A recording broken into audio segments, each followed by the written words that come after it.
प्रधानमंत्री नरेंद्र मोदी उद्यम युववर्ग को आगक नेबा एवं विकसित भारत निर्माण करने उद्देश्य आज आठमल्लिक मध्यपुर एपीएफओ पक्षर प्रधानमंत्री विकसित भारत रोजगार योजनार कर्मशाला कार्यक्रम अनुष्ठित हो जाए। कार्यक्रम में लुगा बुणाकार मान किभली भाव उन्नति हो पार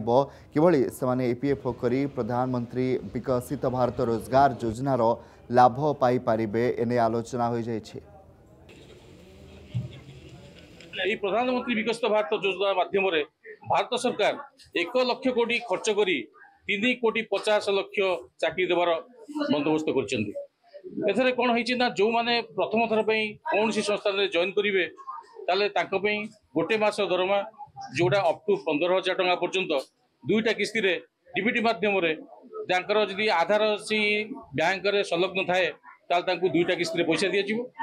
आउ जो संस्था शिल्पपति माने बा संस्थार एम्प्लॉयर माने से आम कौन रखीचु ना प्रति लोक पिछा